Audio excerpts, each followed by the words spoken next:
You want to know that everything that you're doing is working, right? Of course you do. And that's why it's really important that you obsess over the metrics and the analytics that you gather about how your content is performing.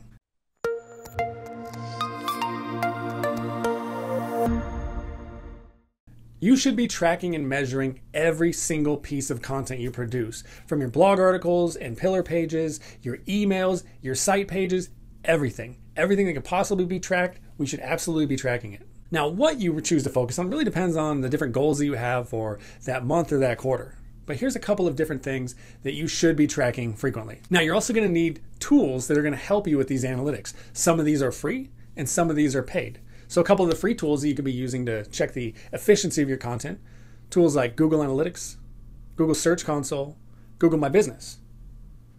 Paid tools that you might want to invest in would be things like SEMrush, which is a keyword and site audit tool, HubSpot, which is a CRM and a COS, which is a client relationship management tool and a content operating system.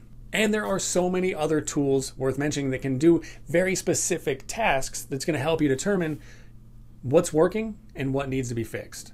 We will have other courses on how to do all these analytics, but a couple of different things you should be focusing on is keywords. This is usually the very first indication that things are going well. Is your overall keyword profile growing? Is your first and second page keywords growing? Is your first page keywords? Is your top 3 keywords growing? And are you starting to get more of that coveted first position keywords?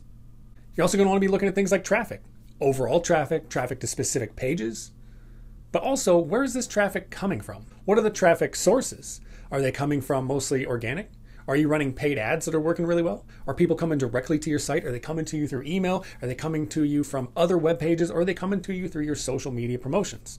We want to know where this traffic is coming from and how much of it we're getting. You want to look at things like new visitors versus returning visitors. Is most of the people coming to our website brand new? Or are we starting to see more people finding the value in us by coming back to us again and again? Little things like, what device type is your audience on? Are they mostly on their desktop or are they mostly on their mobile? And this can teach you ways to dress your pages up to meet people where they are. For instance, if people are mostly on mobile, you don't want to have really long forms on your landing pages that are really hard for people to chicken peck all those little answers. They may get tired of doing that and bail out. Whereas on desktop, it's really easy and fast to type in complicated information. Now, just like where it's great to have better keyword rankings on the first page of Google, what about your SERP snippets, your featured snippets that you're appearing for? Not only are you finding yourself at position number 1, but are you sometimes that featured snippet answer at the very top? What about the different page views you have? Which of your articles are driving the most traffic? Is it possible that one article might be responsible for like 60% of your traffic? Or do you have a lot of different pieces that are all contributing to gathering all that traffic together? Now, you might have a lot of people coming to your pages, but you're also going to want to look at things like how long are they on that page, the dwell time. And you're going to want to look at the bounce rates.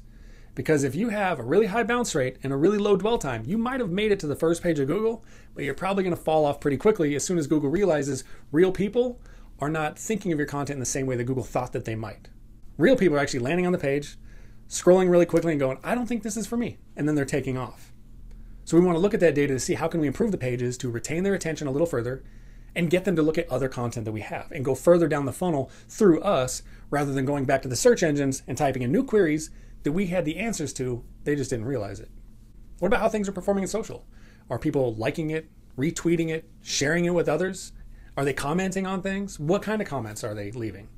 Are people starting to link to your content from other sources? Are you starting to build your backlink profile that's going to ultimately increase your domain authority to the search engines?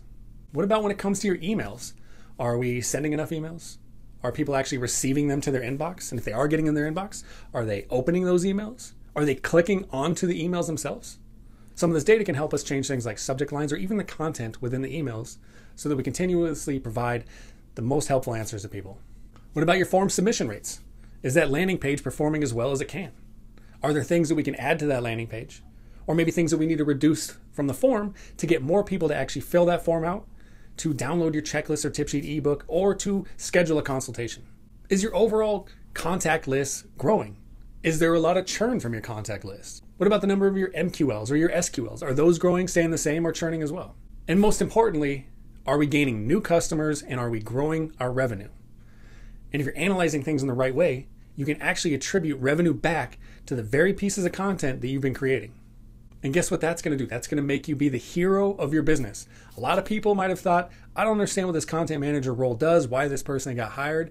But after a couple months being able to look at the numbers, it is undeniable how valuable you are. And ultimately, you're going to become the hero of your organization. And another thing, just breathe. I know this is a lot and know it seems like there's a ton of tasks to do and you're responsible for a lot. Content marketing is not an easy endeavor. And being a content manager is not a very easy job, but it is so rewarding when you do it right. And that's exactly what we want to continue helping you do, getting comfortable in your role so that you only excel in your position and help your business grow.